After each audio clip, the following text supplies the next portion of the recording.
hech qachon o'ziz belgilamaydi.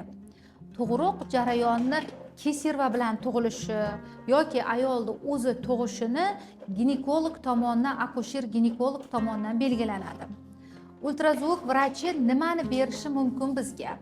Ultrazvuk vrachi bolani yotishi qanaqa, boshi bilan yotibdimi, ko'ti bilan yotibdimi, ko'ndalang yotibdimi, shuni belgilab beradi.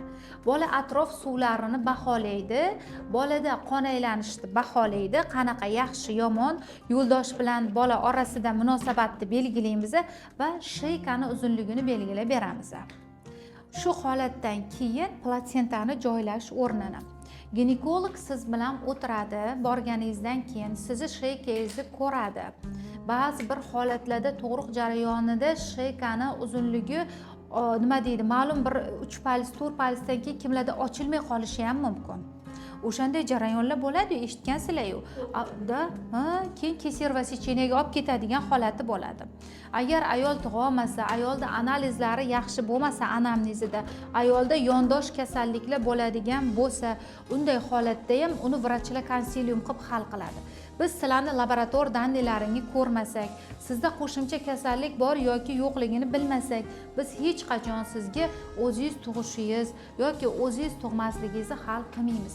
Bizning vazifamiz bolani sog'lig'ini baholash, matkada qon aylanishi, shayka holatlarini baholash, shuni protokol qog'ozga tushirib berish.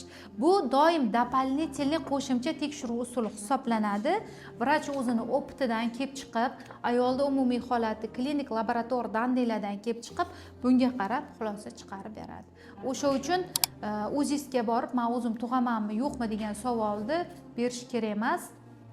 O'zingizlar bu narsaga birinchidan javob bera olmaydi 100%, ikkinchidan uni akusher ginekolog hal qiladi. Oyog'ini ochib yopishga qiynalsa simfizit bo'ladi degan. Men bo'ldi oyog'ini ochib yopishga qiynalaman, simfizitman bo'ladi. Yo'q. Rosa ko'p chiqadi. Mana o'sha oyog'ini ochib yopishga qiynalib, keyin men bitta xuddi kesilganga o'xshab jibillar og'rir. U qorin tagidagi og'riq. Qorin tagidagi og'riq. Men bu narsani bilib olishimiz kerak qizlar.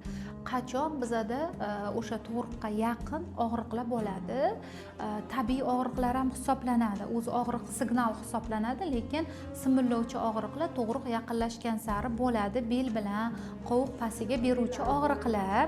Chunki bizada o'sha 35-34 haftadan keyin relaksing gormoni ajralishni boshlaydi.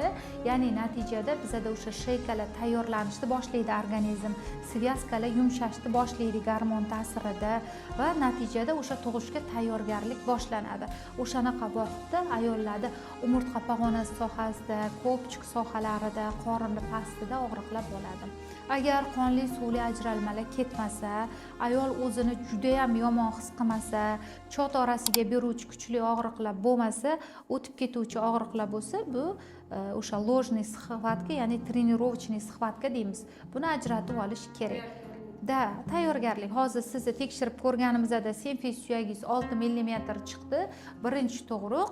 Men o'ylayman, bola boshi bilan kelgan, yo'ldosh yaxshi, bola atrof suvlari yaxshi, kindikchada va yo'ldoshda qon aylanishi yaxshi. Xudo xolisi, ishxod yaxshi bo'lishi kerak Shahnoza. Tushundinglar?